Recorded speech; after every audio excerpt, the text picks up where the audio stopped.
Hello and welcome to Spirit Call. I'm your host, Jeni, and this is the podcast where I share my thoughts, experiences, and questions along the spiritual path as a psychic medium. My goal with this podcast is to share my story, to offer support and guidance to those that walk along the path beside me. Here you'll find mediumship, tarot, numerology, psychic investigation, and true stories in the life of a professional medium. I'm so glad you found the show. Let's begin.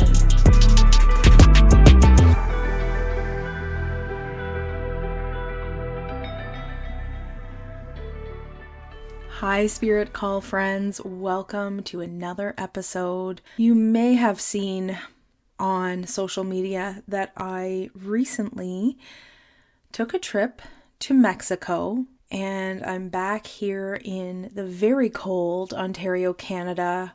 It's been like -14, -16 ever since we got back.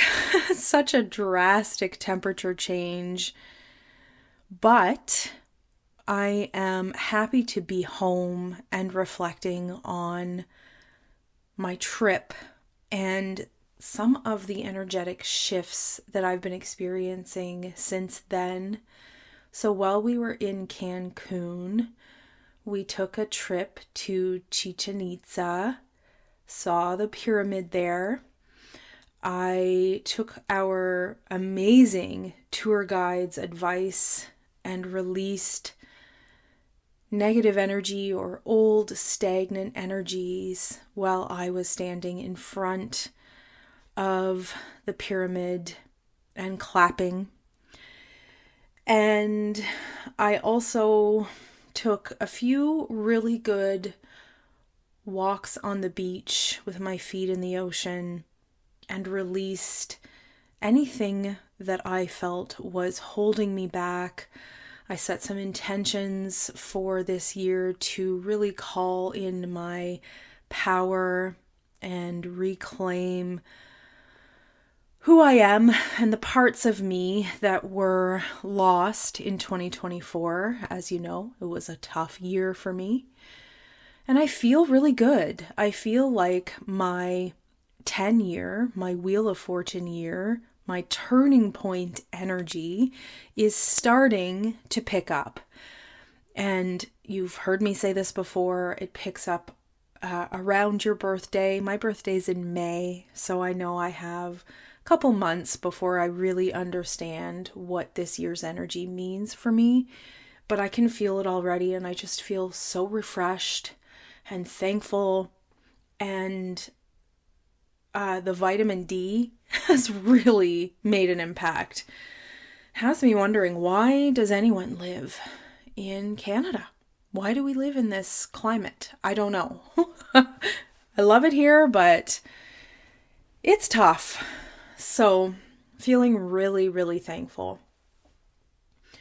And you know, part of the hard parts of 2024 for me were really around my identity as a psychic medium, who I am, what path I'm going down with these abilities after, at the time, 9 years. You know, I'm in my 10th year as a professional psychic medium, and I have to say, I've kind of hit, I don't want to say a rut, but I've had some challenges with my own beliefs, my own understanding of what being a psychic medium and doing mediumship professionally means. And, you know, big questions like, does spirit actually want us to be mediums? Do they want us to do this work?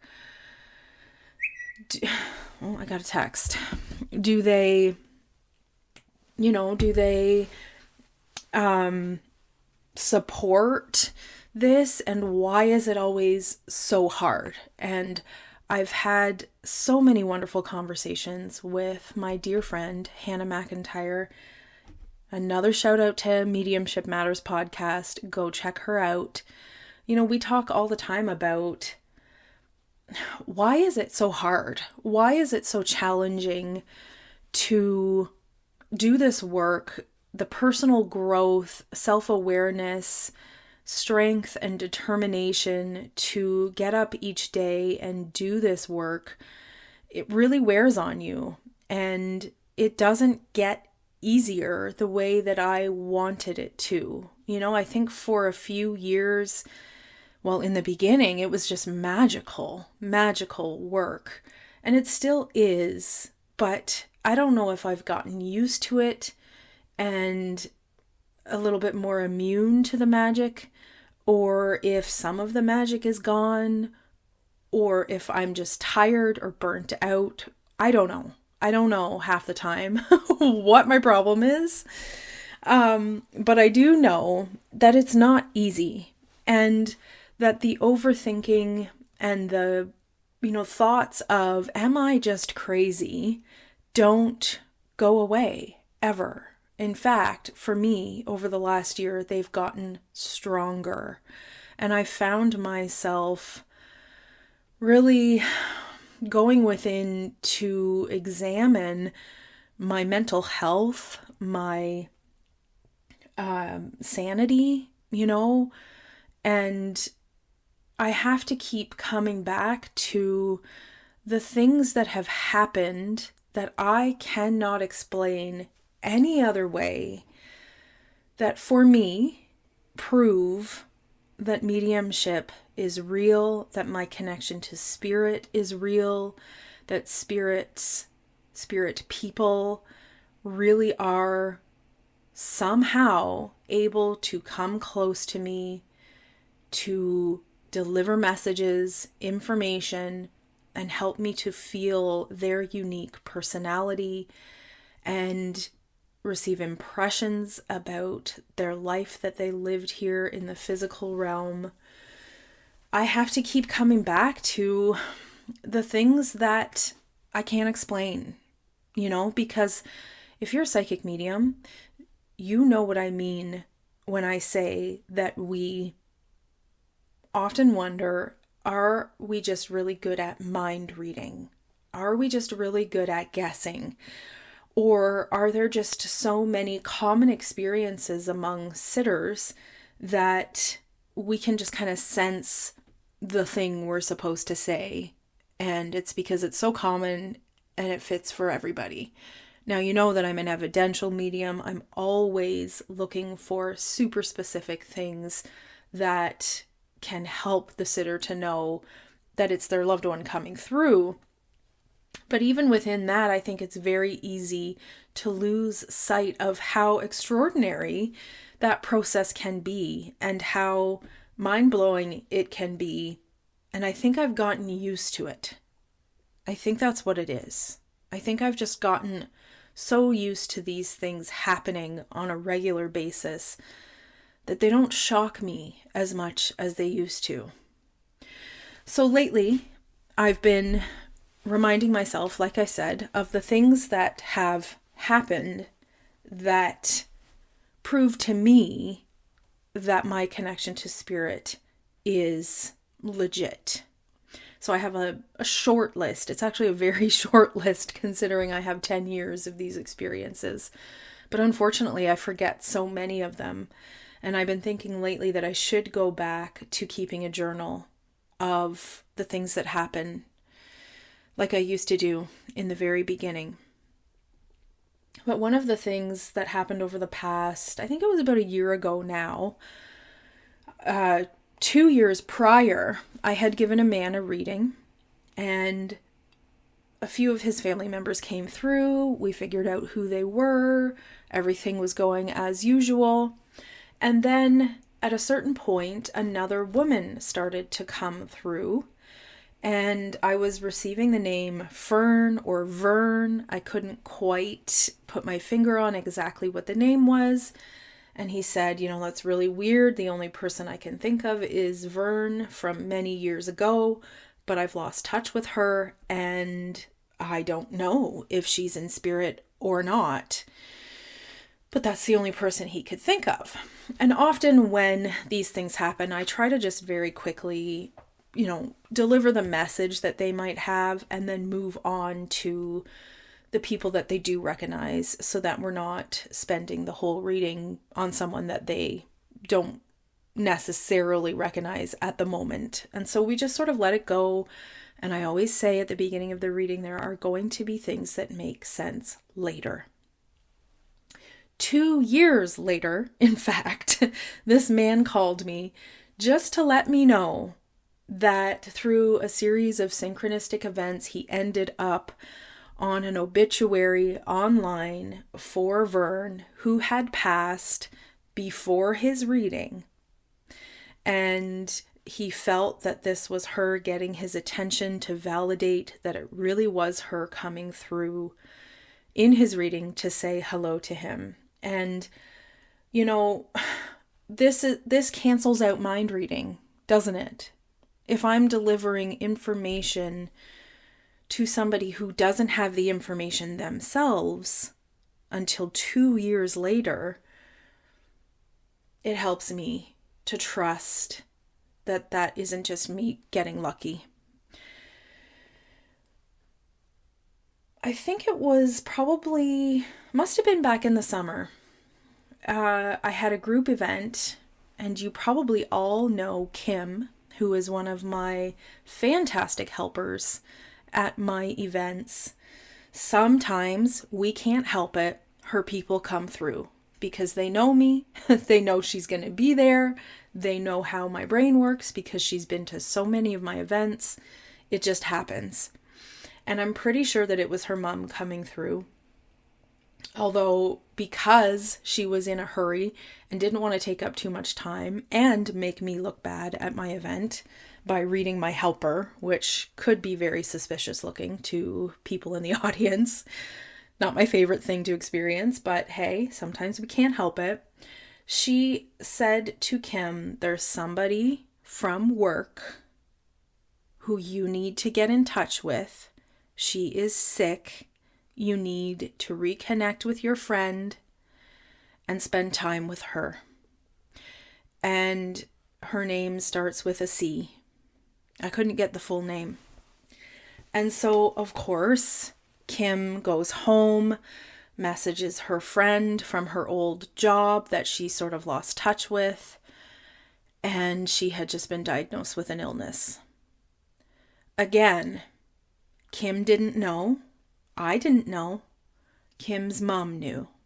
And she brought this information to her to help her to be a support to somebody who was struggling, and to give them the chance to connect, reconnect, and spend time together, because we all know life is way too short.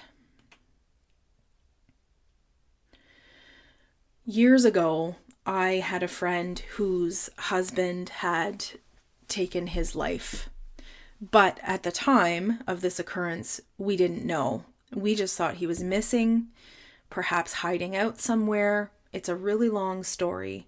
But in a nutshell, I was sitting in my garden, meditating, minding my own business, not asking Spirit to show up at all, not doing a reading, not even looking for Spirit. And it's one of the few times that Spirit startled me. I opened my eyes to find her husband standing in front of me, and in a frantic sort of way, trying to deliver bits of information to his wife to communicate with her and get a message to her. They were all very random things, like about a pair of shoes and a belt and just specific memories that they shared. But I couldn't help but wonder if this was him desperately trying to let her know that he was on the other side and that eventually he would be found. His search went on for about a month after that, and I had to pretend like I didn't know for sure. And it's one of those times that I didn't fully trust my mediumship. I didn't fully trust what I was receiving, But it was just so shocking and so in my face that I knew eventually I was going to come to the awareness that that really was him. And sure enough, it was. And so again, to have spirit show up at a time when I wasn't looking so vividly, it was as if he was standing right in front of me. And we didn't know that he had passed. It blew my mind. It really blew my mind. And it's one of those things that I look back on in these times of thinking that maybe I'm just a good mind reader.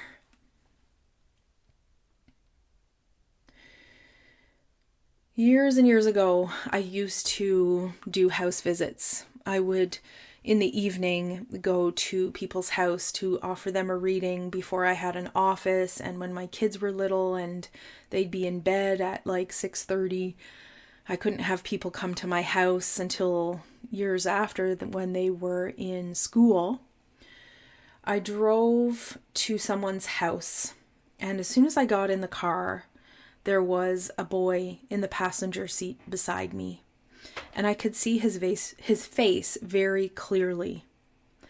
And I knew that this boy was coming with me to connect with his parents, the house that I was driving to out in the country, and it was about a 20-minute drive. And he didn't say anything. He didn't try to give me information. He just wanted me to see him.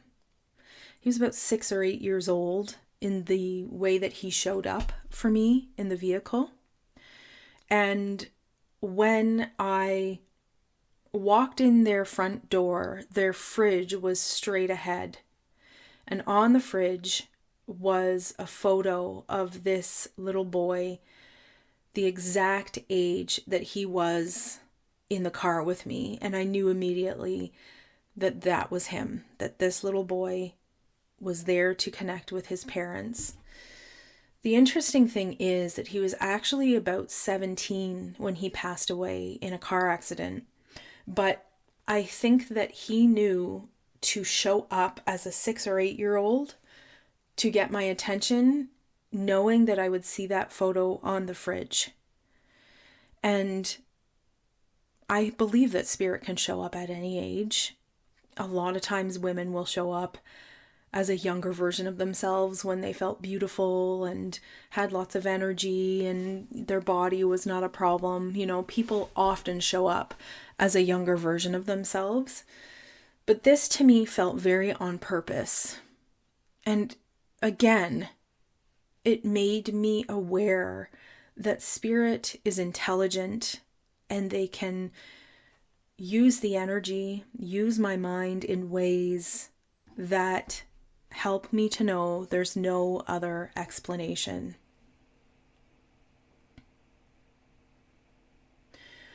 One of the most recent amazing readings that I did was for a mother whose little girl is in spirit, and she's had a few readings with me. And the more readings I do for someone, the more I get stressed out about it, the more I overthink that it's going to be harder and it's not going to be as good as the first reading, and I have to work really hard to put my self-doubts aside. But luckily, this friend of mine is very open and trusting in me as a medium. And in her last reading, her gorgeous little daughter was coming through and gave her all kinds of great messages.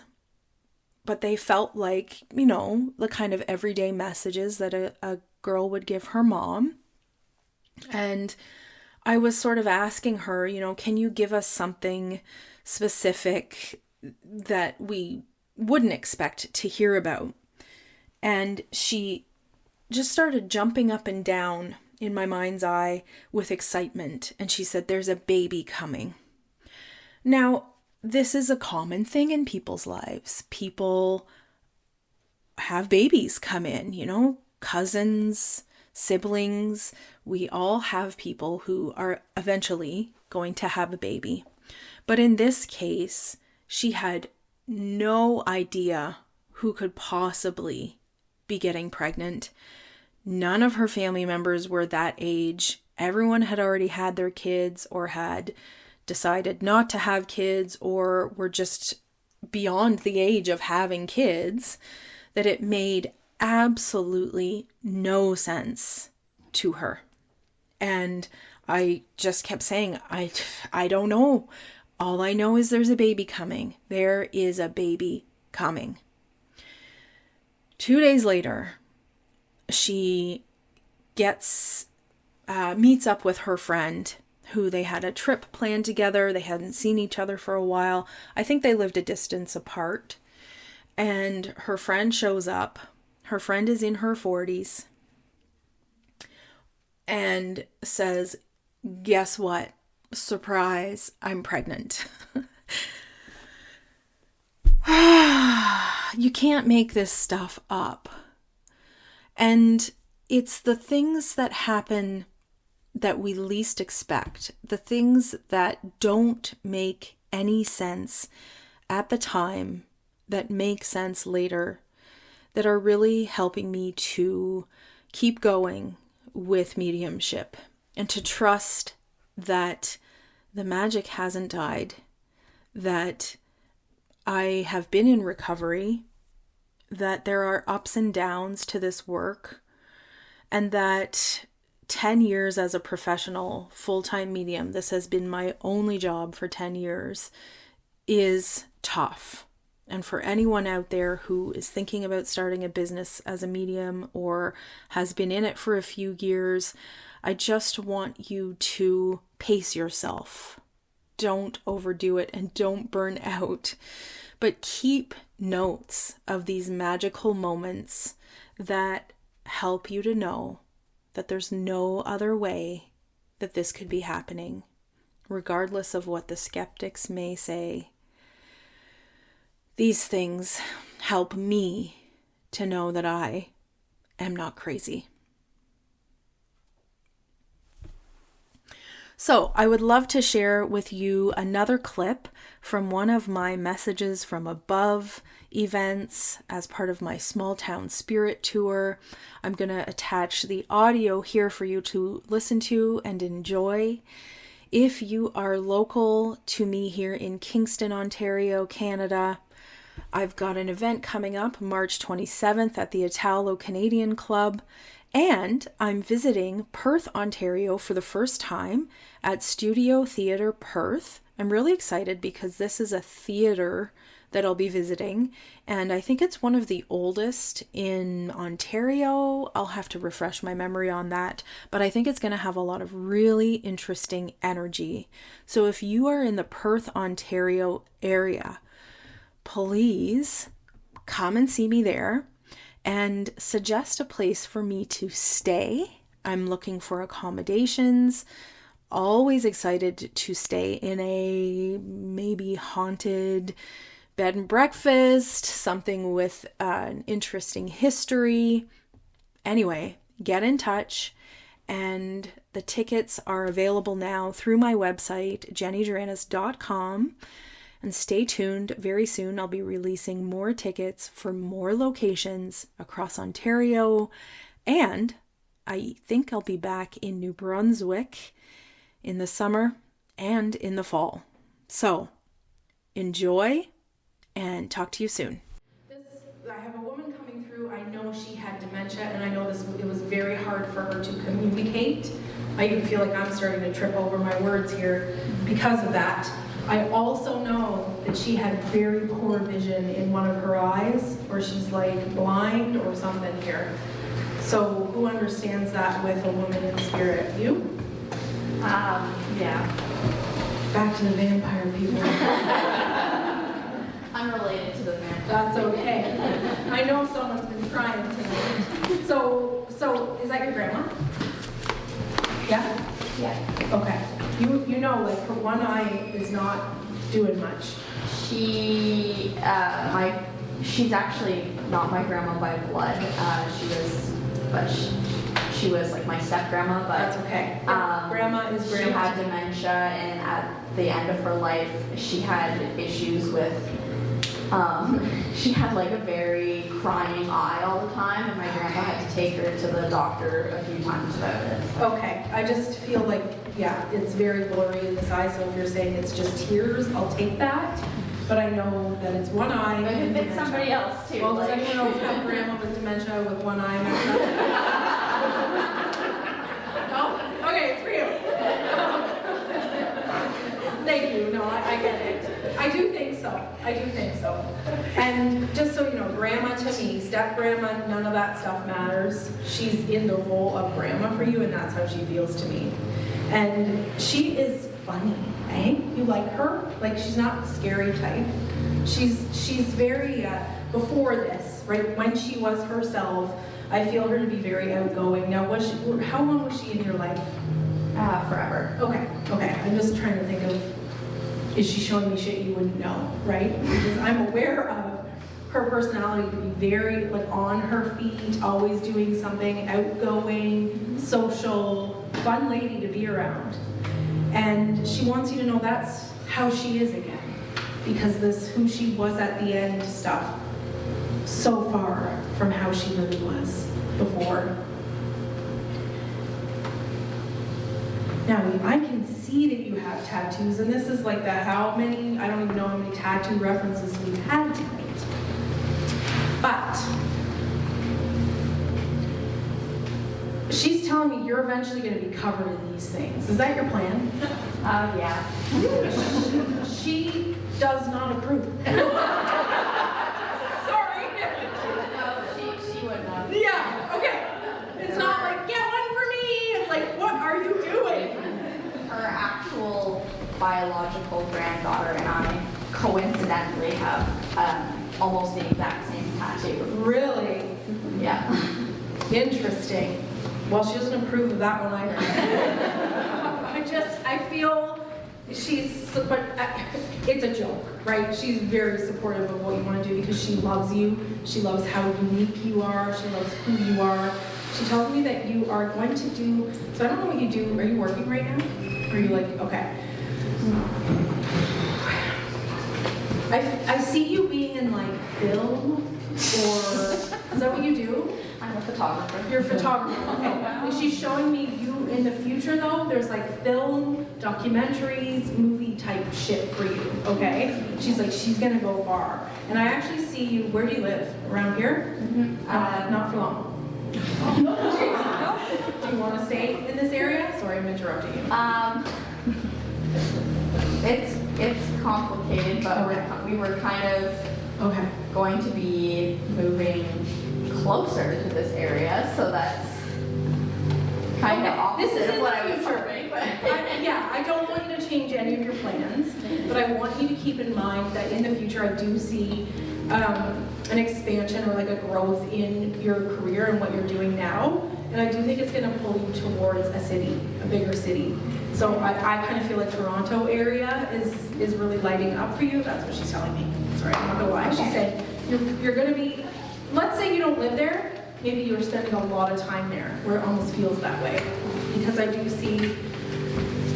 I actually see. Is that something you want to do? Documentary, film, getting into that type of stuff.